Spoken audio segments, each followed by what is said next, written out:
It's been a journey, to say the least. It's been a pretty trippy experience, to say the least. You know, when you have a whole day of cutting off penises, and this is, you know, it's a big budget show, so the quality of the penises it's a very high quality penis, with blood coming out of them, and so, you know, that it changes you as a human being, and so yeah, so I'm a new and hopefully improved version of myself after this shoot. No, but it's actually one of the most fascinating characters that I've played. I started with you know, thinking of it in some ways as like I wanted to give him a diagnosis. Hey guys, do you mind, kan ni röra er bort och inte stå och prata där? Tack. I sort of approached it as you know, I wanted to give him like a psychological diagnosis, and so he was like a malignant narcissist. That was and like on the scale of psychopathy, it's like malignant narcissist, sociopath, psychopath sort of, and but when you start working with the character, I realized like you don't want to get bogged down in the sort of psychology ABC of it all, and it's just one of those characters where everything is possible, everything is allowed. There's no choice that is too crazy, and yeah, so I felt very fortunate to get to play this great character that Joe created. You said it's been a big budget. This has been a big production in the Nordics. Yeah, the biggest, I think. Yeah, but compared to a Hollywood production, it's far from, I guess. No, this is a big international show, like hands down. So you know, this is like, it feels like any of the shows that I've been working on in the U.S. for the past 10 years. Yeah. So it's very fun to get to do that in a Scandinavian context and get to show, you know, Oslo, a Scandinavian capital, with like all these toys that we get to play with, you know, drones every day and big cranes, and you know, Ronald, our DP, is a fantastic, like, world-class DP, and they've just really captured Oslo and this sort of heightened version of Oslo that, you know, we're sort of playing with this Oslo, but like where Bruce Wayne could be walking down the streets. There's like we've like sort of turned up the volume on Oslo like 15%, and so there's been a lot of fun with that and how you do that, and you know, where Oslo is a much safer place than than in the Joe Nesbøs universe. Talking about Scandinavia, it's been a while since you were here filming. Do you feel like this show is like making you come back more often? That there's a chance you're actually, you know, making Swedish or Norwegian or Scandinavian stuff? No, it was very interesting. So when I moved to the States and I started working in the U.S. and started working in English, I'm an English speaker since birth. My dad's American, but I grew up in Sweden, so like I still have like I can turn on an American accent, but when I'm myself, my identity kind of calibrates my accent to be more European for some reason. So it's I'm sure you can notice it. But when I started playing in English, like I realized like the creativity that I have when I read a text and I start playing with it, I didn't have the same creativity in English. It was like in Swedish I could like see all the possibilities every way that I could, you know, play with the words and rhythmicize the text, and I just didn't have that ability in English. It took me 7-8 years almost. It was more about just saying it, sounding like an American or whatever dialect I was trying to do.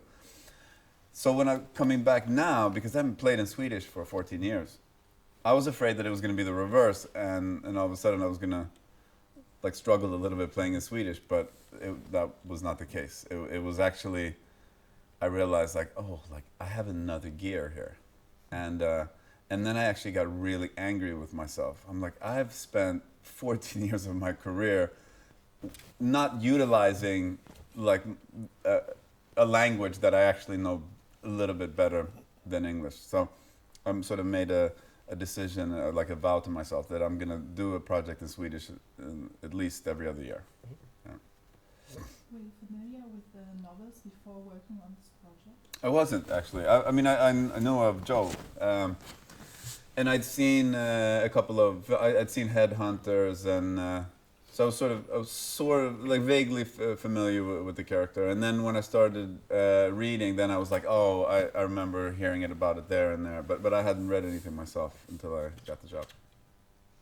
We heard that tomorrow is your last day of shooting. It is. Will it be a special scene? Did they save up something for you, or? Yeah, it's when I die. So it'll truly be the death scene. Yeah, it's funny that's actually where we have left. I mean, I did. It's a very gruesome death, but we shot the actual dying on the outside. Now we're shooting. Yeah, my face and then my arm. Spoiler alert. Playing with Tobias, what do you appreciate the most about him? There's a lot to appreciate with Tobias. You're always a little like apprehensive when you come into a long-term project, and for me, I'm very often the lead of the projects that I'm in. So I know that I can set an example for the production and at least the acting department in terms of like how I approach the crew, and coming in prepared and sort of being generous and not being a co-creator of an environment where it's not like ego driven or any sort of diva mentalities. So when you're not the lead, I was wondering like, okay, what's he gonna be like? But I heard from friends, everyone told me like you're gonna love this guy. You guys are gonna become friends on the first day, and that's how it was. He's incredibly warm and generous, and just one of those guys that's like sort of always looking around, making sure that everyone else is okay. I was more concerned with him on the other way. I keep telling him, I was like, you're the lead of the show, like, and you have a daughter that you gotta take care of. Like, fuck all these other people. Just you can be a little bit more diva. You can just like, you can just focus on the work a little bit more. But he's a really like warm, generous man, and I think that him being who he is made the experience of these 5 months for about 150, 200 people much better. I think he was a big part that it was a very positive experience for 150, 200 people. So that's good. I think you will like that answer. Yeah. Were you given space to shape the character in your own way? Yeah. There's no alternative to that for me. It's always, and it's fun. I love working with writers. Sometimes writers, they have like a really intense image of who the character is, and then they haven't really, and if they haven't worked with film before, they become surprised when a new dimension of the character arises when it connects with an actor playing it, and usually it's just there's just more colors come out, and I think you'll definitely see that with the Harry Hole character, with Tobias playing him. I think that Tobias has like a softness and a genuine goodness to him, and when you have that in a character that's so self-destructive, it becomes really moving, and so I think there you really see like the human that played him like added a dimension to him, and I think that with Tom Waller, I think that I tried to I'm always like the sort of the simple hack of making a character interesting is always to try to kind of broaden the contrast, and if it's like a tough guy, you try to find the weak and the vulnerable, and because why is he tough? Probably because he has bad self-esteem, or he's insecure, or so with this character, you know, it was very much finding the vulnerability, and also I think, you know, the coming from my analysis of it, like the childhood trauma that created his personality disorder to sort of accentuate and to sort of be in the little boy when you're playing him, finding the child in him, because that's the version of Tom that I can love. And if I'm gonna play him, I have to love him, even though he's a monster, you know, or does monstrous things. So it was sort of finding the child. Would you say that it has been taxing you, sort of hard, you know, comparing to other stuff? And No. Actually, in what way? No, the opposite. Because we're shooting in Scandinavia, so we don't have these inhuman long days. You know, you shoot in the US and in Canada, it's like 12-hour days, like the minimum. Often it's 14, 15 hours. And, you know, it's this sort of calculation that happens where the sort of equipment rental you know, is more expensive than the people's the hourly wage. So and here it's been like 9-10-hour days very often, and so it gives for a happier crew that can have somewhat of a life on the side, and then you come to work and you have some energy. But of course I'm not here every day, so it's easier being the number two. You played an investigator before. I was such a huge fan of The Killing. Oh, cool. Now you're on the other side of the Yeah. wall, so to say. I was just curious. Are you thinking about moving back and taking another role of an investigator, maybe? You're tapping into my midlife crisis that is intensely ongoing right now. No, I want to spend more time here, but I don't think I'm moving back. I think that would be very bad for my marriage. And yeah, no, I'm happy living where I'm living, but I'm gonna try to find more projects here, so I have reasons to spend, you know, a few months here, a year or every other year. There are so many Scandinavian projects, especially on Netflix, which I found Yeah. so cool. Yeah. Do you have any favorites? Maybe are you watching Scandinavian noir stories? Yeah, I think it's coming out in a couple of days. The helicopter heist is amazing. Okay. It's one of the best series I've ever seen, any category. And Mahmoud Suvaksi, who plays the lead there, is a revelation. We also own restaurants together. Yeah. No, he's incredible. He's actually incredible in it. And Daniel Espinosa, who directed it, who's, you know, a dear friend. So, you know, you shouldn't take my word for it. I'm very biased, but I think it's you know, it might be the best thing he's done at least since Nambakash. How was it to work with the director, Øystein? Did you know his work before? Yeah, I'd seen Exit, and you know, I love that show because you could see how fun the actors had. That was so apparent when you saw that show, that they just, you know, went for it, and they didn't shy away. And it's also that show, if you're gonna portray that world and those characters, you have to go all the way. Which they did, and you could just see what a playful environment he had created, and you could see that all the actors felt so safe, because I could tell that they were improvising and they were playing with each other. So that's a really good sign, and so that it excited me to play with him, to get to work with Øystein, because I knew that it was going to be that sort of environment, and it was, and he's very trusting director who gives a lot of freedom, and he's really good at putting together a team. So he has this very open way of telling a story where he really adds everyone.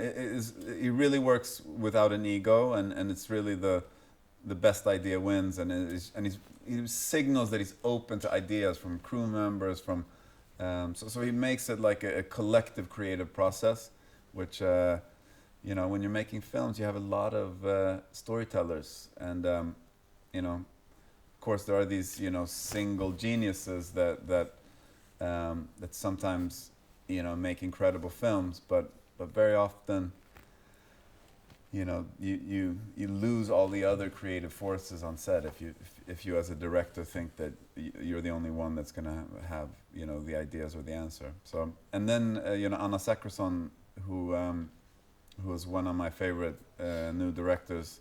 She has this show on Netflix. It's called I dina händer. Deliver Me, I think, is the English title, which is incredible show. And also Snow Angels was another series that she did. She's one of the most interesting Scandinavian directors. So she's also co-directing the show, and they're a really good combination. Because Øystein sort of has the playfulness that, you know, pairs itself really well with Joe's crazy world, and Anna, she has this, you know, kitchen sink realism where, you know, she just knows the truth. She steps into a room and she knows what's not true and what is. So having those two working together, I think bodes really well for us. You talked a bit in the start about being a role model on set. Young man, do you have an advice for like 20 years younger than you, who looks up to you? Yeah, I think it's a tough time being a young man these days. I think young men have they've had to, you know, take the blame for what previous generations have done, and